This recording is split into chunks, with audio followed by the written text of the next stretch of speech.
This is the hottest ticket in town. About 3,200 people are on the guest list for the wedding, but not all of those golden tickets are the same. Most got this letter. Kensington Palace says the couple wanted members of the public to share in their joy. The monarchy's representatives in each county in the United Kingdom invited 1,200 people from their communities, including this cattle farmer. She will have a prime view of the arrivals out on the lawn of the castle, along with palace staff, local school children, and 200 people from the couple's favorite charities. They will be closest to the chapel door, and they'll get FaceTime with Harry and best man Will before the wedding, and the newlyweds right afterwards. 600 other guests will watch the ceremony inside the chapel. Their printed invites include the lunch reception. A third of them, a very lucky 200, are invited to the A-list party, an evening reception hosted by Prince Charles. It's just down the road at Frogmore House. One of the biggest perks, getting to see both of Meghan's wedding dresses up close.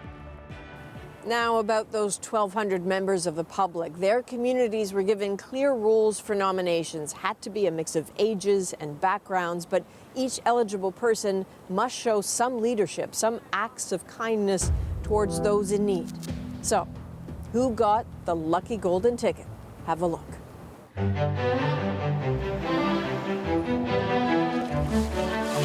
What's that?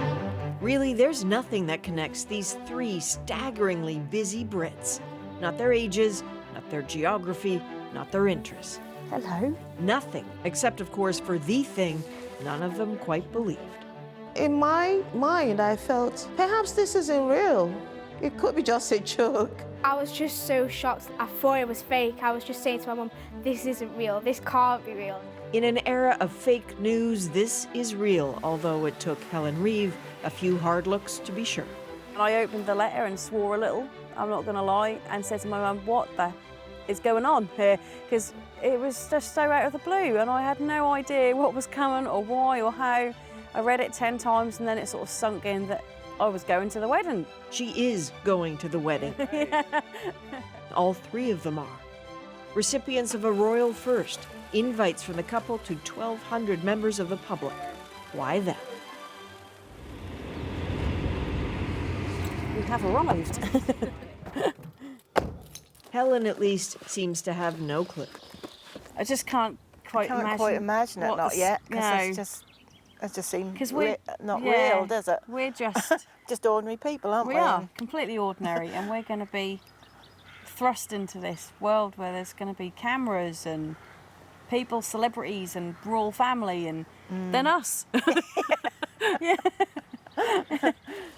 It's not quite as random as it sounds. Starting as a teenager with no land, no capital, and one heifer, she built a business, now has 50 Dexter cows. Mini cows, actually. Teaches agriculture and has become a big promoter of women in farming. Clearly, that caught a royal eye. Very good girl, aren't you? Huh?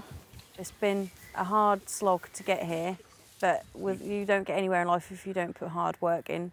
And my mum and dad have always instilled it in me that if you don't put 150% into everything you do, then you're not going to achieve anything. Right on cue.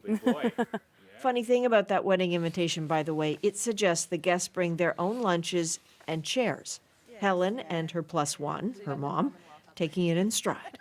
We'll have some British snacks. We'll have some crisps and cheese sandwiches. We could have taken some of our beef, couldn't we? We could have had some burgers. Sort of had a stall on the side.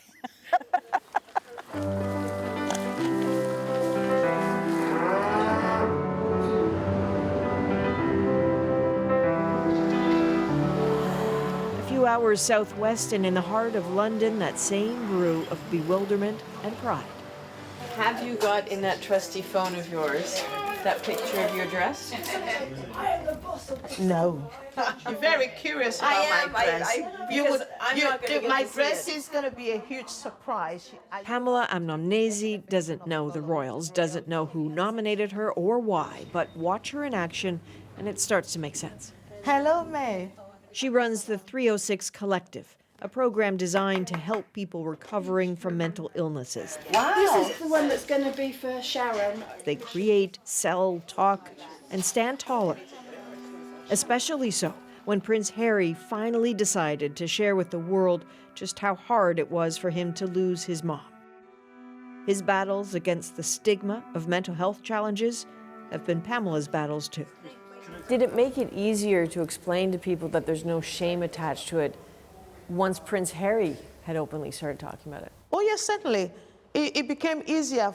People actually started saying, if a prince can take ownership that they have mental health, I am ready to raise awareness so people know that, yes, I can cope with mental health in the community like every other person. Which one of these is your bestseller? To invite Pamela is to shine a light on the collective. Just maybe the more light, the more donations. There's the method to this. And sometimes the invites just seem to be about a gesture for someone who really needs a break. So what are you going to do? Which one do you think? I don't know. I quite like the pink one. How big a deal is this to you?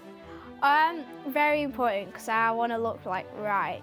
And I want to have like the right hair, the right dress, the right shoes. And I just want to make sure like it all looks like right.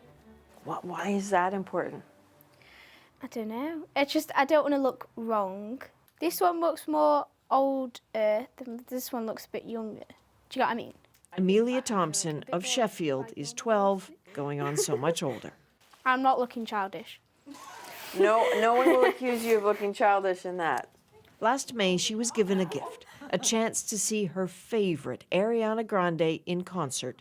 That's the one that I bought at the original concert. That mattered because she'd recently lost her uncle and watched her dad end up ill in ICU. It had been a lot to endure. She and her mom went to the Manchester concert on May 22nd, and then the world stopped. A terror attack, 22 people killed. Amelia happened to be looking right at the bomb when it detonated. What she saw, no one should see.